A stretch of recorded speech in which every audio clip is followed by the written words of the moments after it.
Tiene un invitado especial, experto en derechos humanos, fue funcionario, fue representante del Perú y tuvo un cargo importante en las Naciones Unidas en el tema de derechos humanos.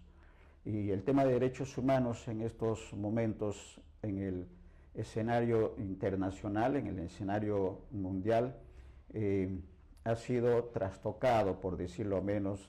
Se encuentra en un escenario movido con la presencia en la presidencia de Estados Unidos de Donald Trump. Donald Trump se ha abierto varios frentes dentro de lo que considera la política exterior norteamericana. Creemos que el escenario de estos tiempos no es la confrontación, que es lo que está desarrollando Donald Trump desde que asume el cargo de presidente de los Estados Unidos, evidentemente en una pugna con China por la hegemonía mundial, pero son otros escenarios. Y estamos hablando de, primero, los migrantes en el escenario interno de Estados Unidos, luego la pugna con diversos países, Canadá entre ellos, y los países latinoamericanos en el tema de aranceles, México, pero también intervención norteamericana en los temas bélicos actuales, Ucrania, el tema de Palestina. Hay varios temas, de manera que me dice producción que ya lo tenemos en interno. Le damos la bienvenida al embajador Juan Álvarez Vita, que es docente universitario, además está vigente en el intercambio de conocimientos con los jóvenes, que resulta sumamente beneficioso para el análisis, además historiador y lingüista. Le damos la bienvenida al embajador, como siempre, a su casa, abriendo puertas de BIS Televisión Digital, embajador. Muchas gracias por esta gentil invitación para este conversatorio que va a ser indudablemente sumamente interesante. Tal como ha sido anunciado hace unos instantes, pues estamos en un momento de gran inquietud internacional a raíz de las elecciones norteamericanas y que la presidencia ha recaído en el señor Donald Trump, y ha puesto en práctica una serie de medidas que ya podíamos haber avisorado tiempo atrás, pero como la realidad internacional cambia día a día, entonces tenemos que analizar lo que está ocurriendo con una doble visión: la del derecho internacional público y la política internacional. No siempre son coincidentes. Entonces tenemos que encontrar soluciones a esto, y es uno de los retos más complicados para cualquier sistema diplomático que se quiera aplicar. ¿Por qué razón? Simplemente porque se trata del país más poderoso que existe en el planeta, y además con un tipo de negociación un tanto sui generis que podríamos calificar la negociación del poderoso frente al que es más débil. Entonces, es una negociación en la que primero se están exponiendo las reacciones que en este caso Estados Unidos va a tomar frente a cualquier actitud que otro país pueda adoptar también en torno a cualquier problema. Y esto lo podemos ver en las primeras reacciones. Digo primeras reacciones porque no sabemos hasta dónde va a caminar este asunto y en esta forma, pero sí se está produciendo una desestabilización internacional a nivel comercial, económico, político y de todo tipo.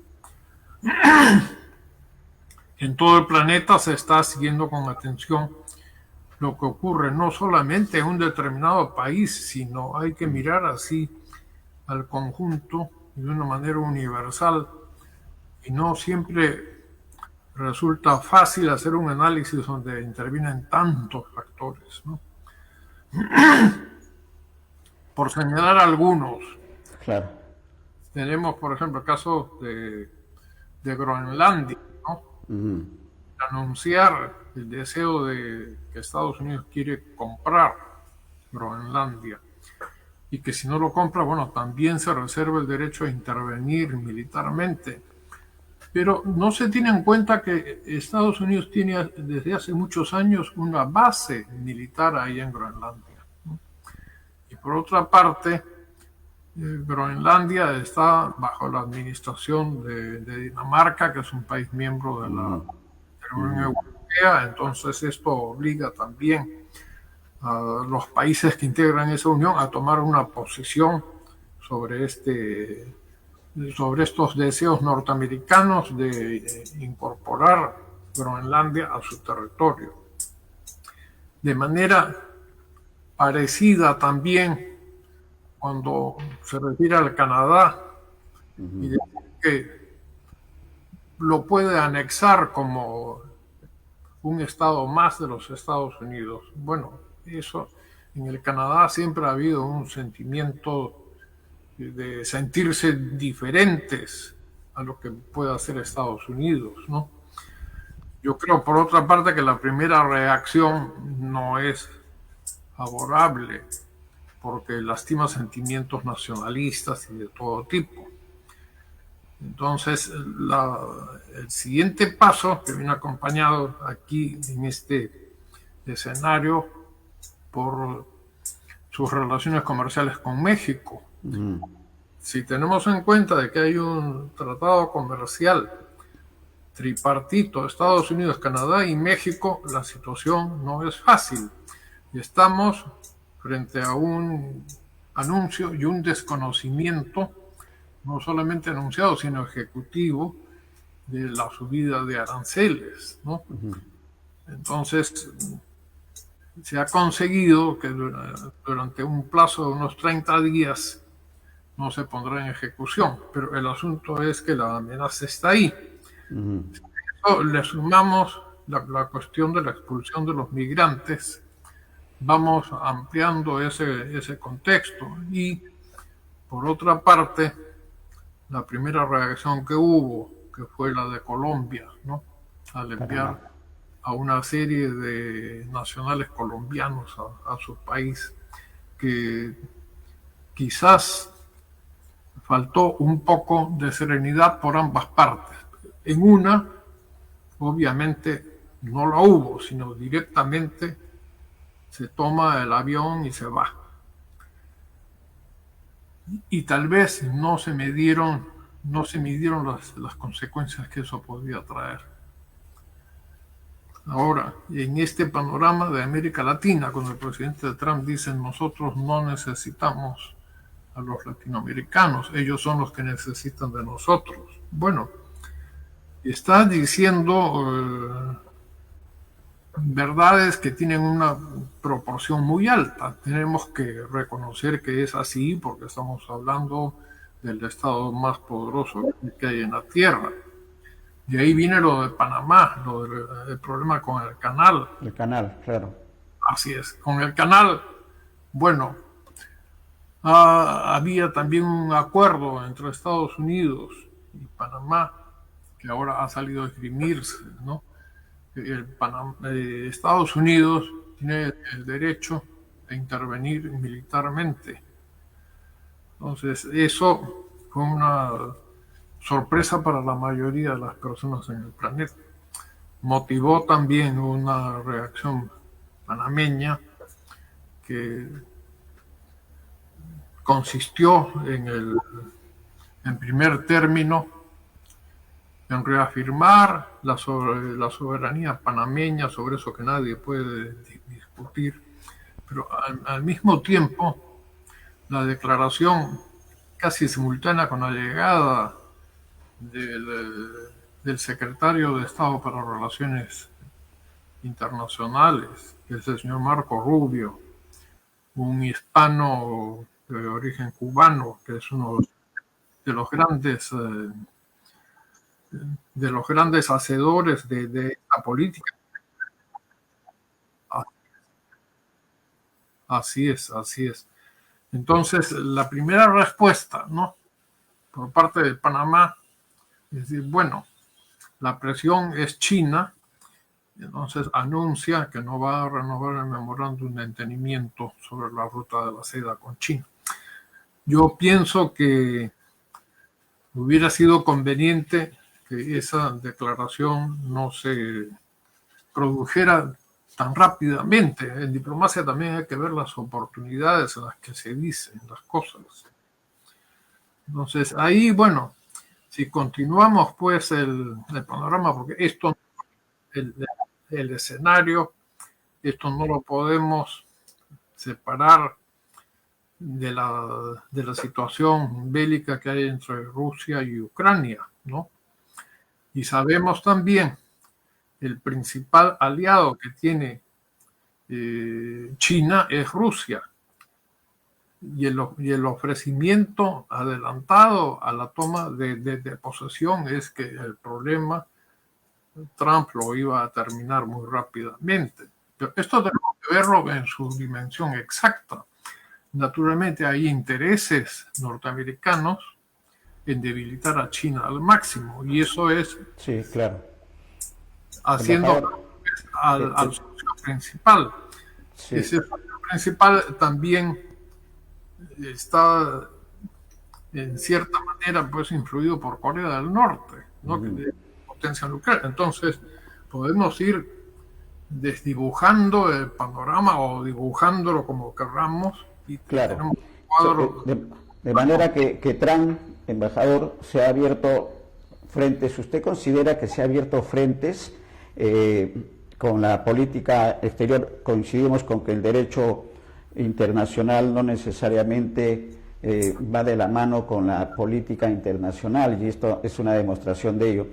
Pero antes de ingresar al terreno de los conflictos de Ucrania, de Palestina, un comentario muy puntual, embajador, sobre el escenario latinoamericano.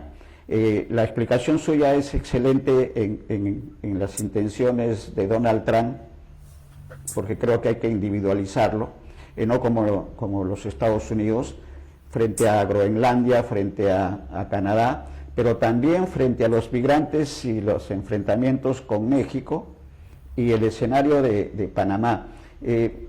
¿Usted considera, embajador, que Donald Trump se ha equivocado de escenario de estos tiempos, o es los Estados Unidos de siempre, que miraron en el caso de Latinoamérica como el patio trasero de los Estados Unidos? ¿Se ha equivocado de escenario o es el Estados Unidos de siempre y ahora en pugna, como bien lo ha señalado, con China por la hegemonía? No, que creo que la visión norteamericana con respecto a América Latina es la misma. Es que América Latina es su patio trasero, su zona de influencia, en la cual se abrió una brecha enorme con el caso cubano, ¿no? Prácticamente se le escapó de las manos, y eso es algo que naturalmente dentro de lo que podríamos llamar casi una política de Estado norteamericano es, mientras que en Cuba subsista ese régimen, la guerra va a continuar. No es una guerra Convencional. clásicas, pero sí a través del bloqueo, de la lucha permanente que hay en las relaciones entre Estados Unidos y Cuba, ¿no? Ahora, desde hace algunos años, se reabrieron las relaciones diplomáticas, hay un diálogo directo. Antes los intereses norteamericanos eran asumidos por la embajada suiza en La Habana, ¿no? Lo cual no significa que las relaciones no existan. Cuando hablamos Claro. de la existencia de relaciones diplomáticas, la mayoría de la gente puede pensar que se ha roto todo vínculo, y no es así.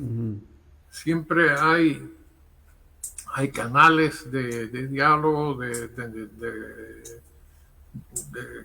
que permiten hasta negociaciones muy complejas, ¿no? Ujú. Y tenemos casos muy notorios en ese sentido. Por ejemplo, el caso de Chile con Bolivia, ¿no? Están en comunicación, pero no tienen embajadores, no tienen relaciones diplomáticas como tales. Ahora, con el caso de México, pues es mucho más complejo, porque ahí intervienen cuestiones derivadas no solamente de ese acuerdo tripartito entre Claro, México sí, y Canadá, sino también la, la gran cantidad de ciudadanos mexicanos que han llegado a territorio norteamericano buscando trabajo, buscando cómo subsistir, que si bien por un lado para Estados Unidos sería muy difícil prescindir de esa masa trabajadora, claro. pero es un argumento también como para proceder a la expulsión masiva de, de extranjeros. Que esto es un punto también desde el ángulo del derecho internacional público. Resulta interesante señalar, la Convención Americana de Derechos Humanos tiene un artículo muy claro donde dice se prohíbe la expulsión masiva de extranjeros. Ahora, Estados Unidos suscribió la convención pero no la ratificó. Lo vea.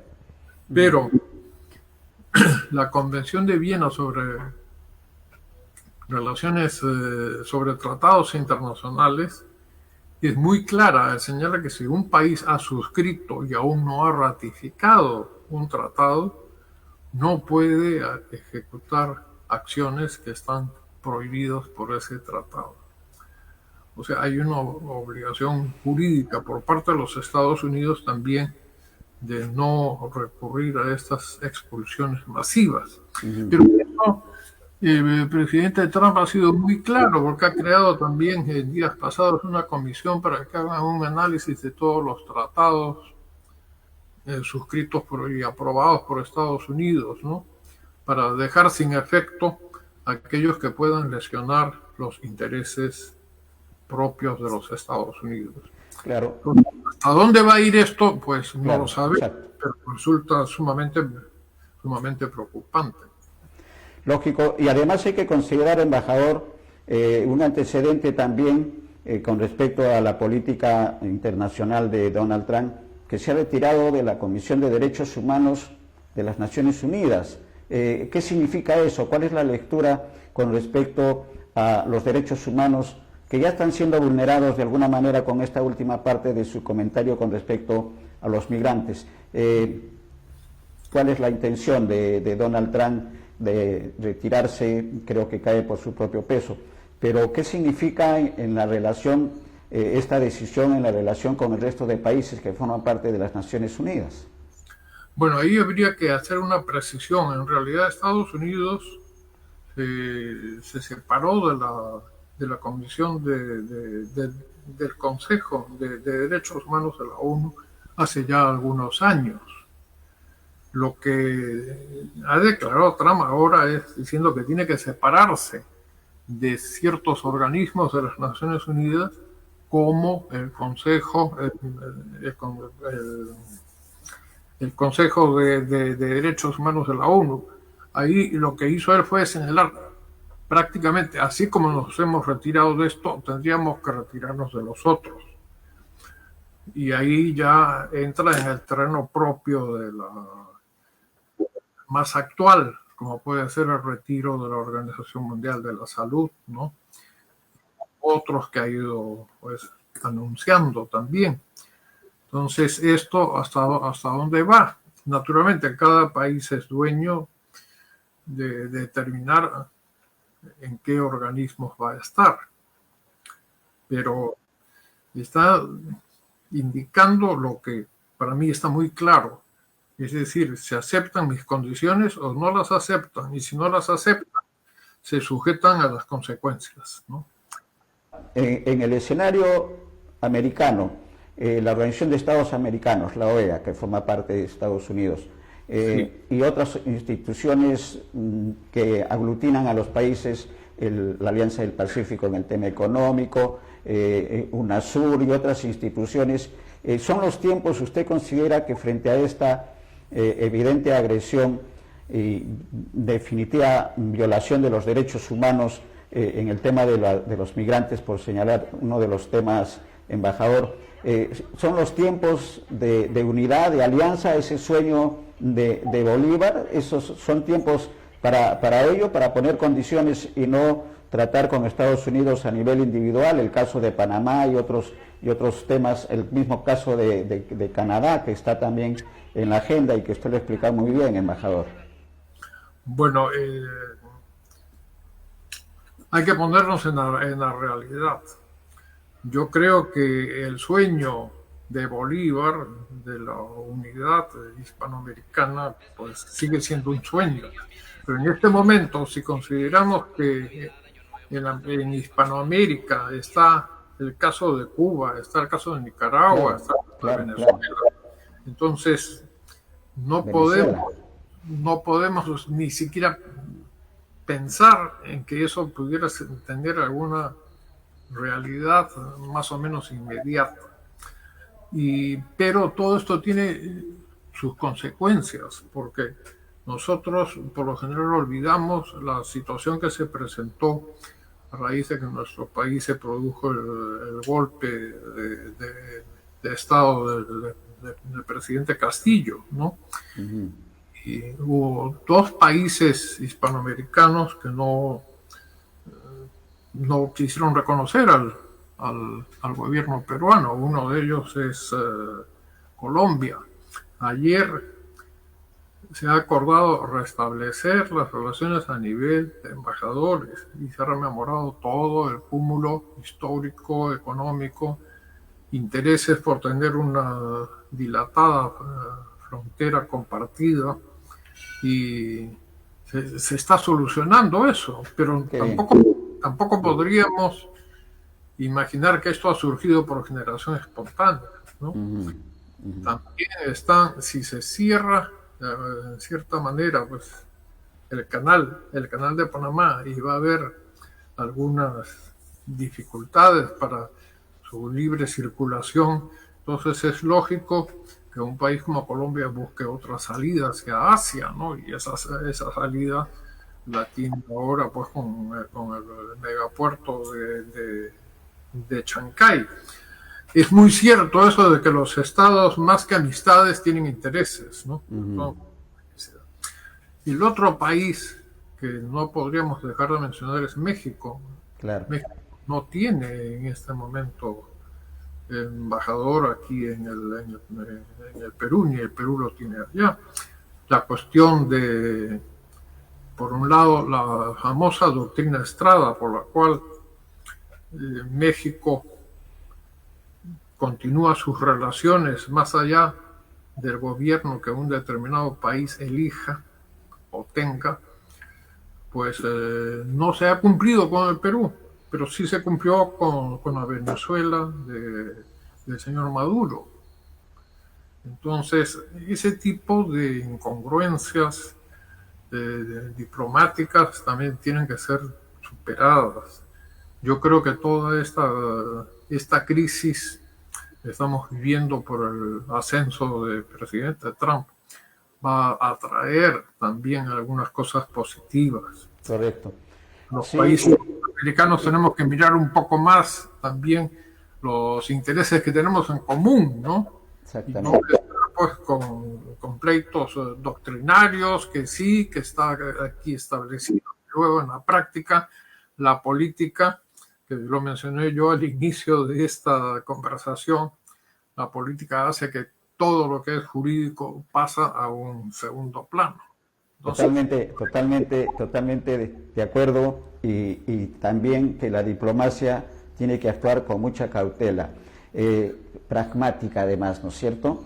Y en esa línea, antes de ingresar al escenario bélico de Ucrania, de Palestina, embajador, un comentario de una situación de lo que estamos refiriendo de la diplomacia, el pragmatismo, y no necesariamente tomarse tan al extremo la situación, porque siempre hay salidas a los problemas. Es el tema de Dinamarca. que es de conocimiento público. Dinamarca le ha enviado una comunicación al presidente Trump de que así como quiere comprar Groenlandia, Dinamarca está dispuesto a comprar California y mejorar la situación de lo que tiene California como estado y como diversión con Disney World y todo lo que significa. Eso para graficar un poco que lo que usted también ha dicho, que la diplomacia es táctica, pero también es tomarse un respiro para no caer en la provocación, que es lo que creo que ocurrió con el caso de Colombia. ¿Cuál es el comentario sobre esta anécdota, entre comillas, pero que esconde también todo un mensaje subliminal para nuestros televidentes, embajador? Bueno, sí, es un mensaje, yo no sé si subliminal o no, pero es un mensaje muy claro y muy bien apropiado, ¿no? La propuesta de Groenlandia, ¿no? O de Dinamarca, de que podría comprar California. Bueno, y China también podría decir, mire, voy a comprar Washington y Nueva York, ¿no? Entonces, a ver. Y lo compran, ¿no? Podríamos entrar pues en anécdotas que pueden hacer reír, pero que en el fondo tienen un mensaje muy claro y contundente, ¿no? En el momento actual, en que hay ya estados cuya población tiene sentimientos muy claros de pertenecer a un determinado estado, de ser miembros de una nacionalidad, este tipo de anécdotas o carecen completamente de sentido, ¿no? O hay que tomarlas también como una advertencia, ¿no? Bueno, si te metes conmigo, también vamos a ver quién da más puñetazos y golpes, ¿no? Eso, lo que está ocurriendo en estos momentos, pues es lo que podríamos decir con pocas palabras, la ley de la jungla en el terreno internacional, y eso es muy peligroso porque hay tensiones en el planeta que son muy intensas, que van desde la protección ecológica, ¿no? Que también Estados Unidos ha anunciado su retiro de la Convención de París, la posición misma que los Estados Unidos ha tomado hace 4 días en la Conferencia Internacional sobre Inteligencia Artificial, ¿no? Un discurso contundente, muy bien pensado, muy bien estructurado, pero el resumen es, cuidado que yo voy a hacer lo que quiero, ¿no? Y no estoy solo porque tengo aquí a Gran Bretaña también a mi costado, que bueno, siempre han sido aliados incondicionales, ¿no? Y entonces el escenario latinoamericano está, digamos, delimitado ya de lo que se tiene que hacer y de la participación que tienen, en todo caso, en conjunto los países latinoamericanos. Y en el fondo, todo lo que significa la política Trump de estos tiempos tiene como origen y preocupación principal el tema económico. La crisis económica en Estados Unidos es evidente. Y en esa línea está esta pugna con Chile, pero con China. Ya en el escenario bélico, Ucrania, Palestina, ¿qué puede ocurrir en ese escenario en la que ya no interviene solamente Ucrania, Rusia, Palestina, Israel, sino también China? ¿Qué puede pasar en el tema bélico en este escenario de política internacional de los Estados Unidos, embajador? Bueno, yo creo que el problema entre Rusia y Ucrania se va a solucionar de una manera mucho más rápida, ¿no? Creo que en eso tenemos que estar pues muy conscientes. Son de naturaleza muy distinta también, pero ahí vamos caminando. Ahora, y el tema de Palestina, embajador, Palestina-Israel. Bueno, Yo creo que las declaraciones que hizo el señor Trump de ofrecer la reconstrucción de la franja de Gaza, ¿no? Y que la podría tener a su cargo y repartir a los ciudadanos por a otros países vecinos, pues es inaceptable Claro. para cualquier Estado que se precie de ser respetuoso de la, de la ley internacional. La expulsión de los palestinos de esa zona para transformar eso en una riviera, yo creo que podría hacer pensar, bueno, si quien formula eso está completamente en sus cabales o es una manera de negociar completamente pues impensada, ¿no? Ahora, en este momento pues hay un avance grande. Un avance grande porque la tregua está funcionando con todas sus dificultades, pero ahí está. Correcto, Está avanzando. Pero correcto. yo veo que el caso palestino con Israel es todavía de largo alcance llegar a una solución. Vamos a estar atentos, vamos a estar atentos. Creo que las próximas semanas van a ser claves en todo este escenario latinoamericano y mundial con respecto a la política exterior de Donald Trump, embajador.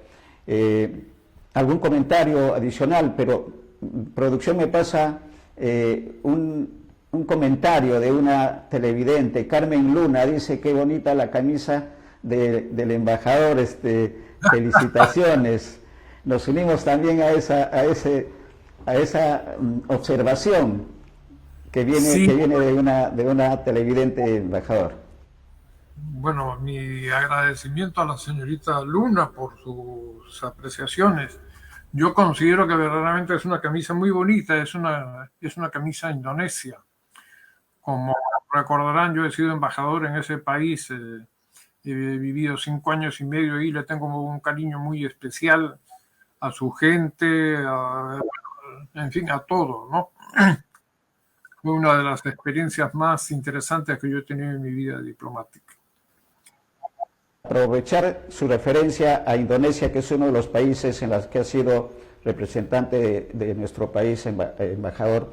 ¿Qué podemos los peruanos recoger del desarrollo que está teniendo Indonesia, que está en plano ascendente y que puede significar alguna ruta para los precandidatos que vamos a tener en las elecciones de abril del 2026, embajador? Sí, bueno, en Indonesia existe un sistema político que se conoce con el nombre de la Pancasila. La Pancasila, por decirlo en pocas palabras, es la tolerancia llevada a un grado muy alto. Es decir, es tolerancia de carácter político, religioso y de todo, ¿no? Es un país que cuando se suele decir muchas veces, y esto a través de la prensa internacional, hay referencias al Islam como si fuera algo muy negativo. Creo que el ejemplo indonesio, que es el país que tiene más islámicos en el mundo, ¿no? Es realmente un ejemplo de tolerancia, de, de respeto por los demás. Yo diría que es un país que está avanzando de una manera incontenible y que también tiene desafíos internos, porque hay desigualdades económicas que son muy grandes y eso no contribuye a la paz y al entendimiento de ningún país. Pero estoy seguro que los van a ir superando con pasos seguros, ¿no? Embajador, porque nos deja dos mensajes para nuestros televidentes, especialmente para los candidatos que están en precandidatos presidenciales, ¿no? La tolerancia y el tema de la igualdad, que creo que son claves en la situación que se viene en nuestro país. Estamos en un año preelectoral, las elecciones son en abril del próximo año, y creo que estas dos palabras son claves en lo que se viene para las elecciones: tolerancia e igualdad, que creo que no se está dando en este momento en el escenario. Lo comprometemos para hablar sobre esta experiencia de Indonesia. Tenemos algunos compañeros de universidad que se casaron con chicas de Indonesia, de manera que vamos a pedirles también información del principio que usted ha dicho, que quisiera que lo repita, que tiene que ver con la tolerancia y que está permitiendo que salga de la situación económica en la que se encuentra Indonesia y que esté camino al desarrollo. Sí, es el ideal de la doctrina de la Pancasila, ¿no? Ya. Así se llama en ese nombre indonesio, que no tiene traducción en una palabra, sino hay que adentrarse en todo el concepto de ello. Y ya que estamos mencionando a Indonesia, quiero transmitir un saludo muy especial para las personas que en Indonesia y en otros países del sudeste asiático están siguiendo este programa, que llega también allá al Asia. Excelente, excelente el saludo al que nos unimos, embajador, porque la intención es el desarrollo humano, y el desarrollo humano no solamente de los peruanos, sino compartirlos también seguramente con compatriotas que están en Indonesia y en otros países, sobre todo del oeste asiático. Gracias, embajador. Si hubiera algún tema, queda pendiente a evaluarle en estas 2-3 semanas que vienen, quizás tener un comentario suyo de manera permanente, embajador, y no esperar la entrevista, que son deliciosas, que son refrescantes en estos tiempos tan difíciles, no solamente por el calor físico reinante, sino por el calor político que va a ir subiendo de temperatura. Tenerlo con algún comentario de manera permanente, que usted decida el tema, y a disposición, porque BIS es su casa, forma parte usted de la familia, embajador. Muchas gracias, y es una familia muy bonita, y muy agradecido por haberme incorporado en ella. Y realmente yo me siento también comprometido con esta familia, así que a la disposición del programa Abriendo Puertas de BIS Televisión. Coordinamos entonces, embajador, un abrazo, reiterada la felicitación por sus conocimientos, por su experiencia, y el abrazo también virtual, por ahora, con respecto al Día de la Amistad, embajador. Muchas gracias. Muy buenas tardes.